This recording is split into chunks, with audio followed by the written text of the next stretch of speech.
Hi అండి, welcome back to Teja food secrets. ఎప్పట్లా కాకుండా ఈసారి నా స్టైల్లో రసాన్ని చేయండి, చాలా బాగా వస్తుంది. ముందుగా రసం కోసం ఒక 3 టమాటాలను ఇలా బాయిల్ చేసుకోవాలి. ఒక 5 నిమిషాల పాటు ఇలా టమాటాలను బాయిల్ చేసుకోవాలి. ఇప్పుడు కొంచెం చింతపండు తీసుకొని అందులో వాటర్ పోసుకొని ఒక 10 నిమిషాల పాటు నానబెట్టుకోవాలి. ముందుగా ఉడికించి పెట్టుకున్న టమాటాల్లో తొక్కలు మొత్తం తీసి ఒట్టి జ్యూస్నే ఇలా తీసుకోవాలి. ఈ పిప్పిని మొత్తం బయటికి తీసేయాలి. పిప్పిలేమీ లేకుండా జ్యూస్నే తీసుకోవాలి.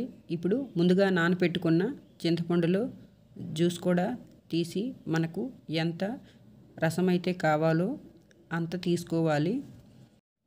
చింతపండు జ్యూస్ వేసే ముందే ఉప్పు వేసి పులుపు ఒకసారి చెక్ చేసుకోవాలి.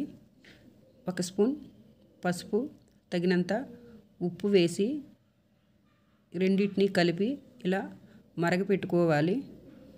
రసాన్ని 10 నిమిషాల పాటు బాయిల్ చేసుకోవాలి. రసం ఎంత మరిగితే అంత టేస్ట్ వస్తుంది. ఇప్పుడు తాలింపు కోసం కొంచెం అల్లం, ఒక 5 వెల్లుల్లి రెమ్మలు, కట్ చేసిన హాఫ్ ఉల్లిపాయ, 2 పచ్చిమిరపకాయలు, 1 స్పూన్ జీలకర్ర వేసి ఇలా కచ్చాపచ్చాగా దంచుకోవాలి.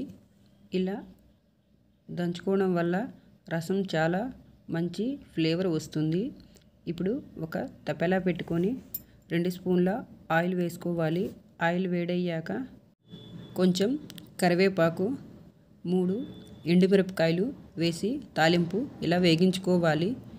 ఎండుమిరపకాయలు వేగాక ముందుగా దంచి పెట్టుకున్న వాటిని వేసుకోవాలి. అవి కూడా వేగనివ్వాలి. ఆయిల్లో అన్నీ ఫ్రై అయ్యాక ముందుగా బాయిల్ చేసి పెట్టుకున్న రసాన్ని వేసుకోవాలి.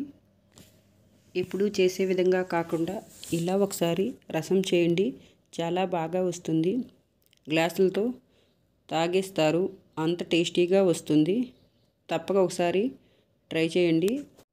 తాలింపు వేశాక ఒకసారి బాయిల్ అయిపోతే రసం రెడీ అయిపోయింది.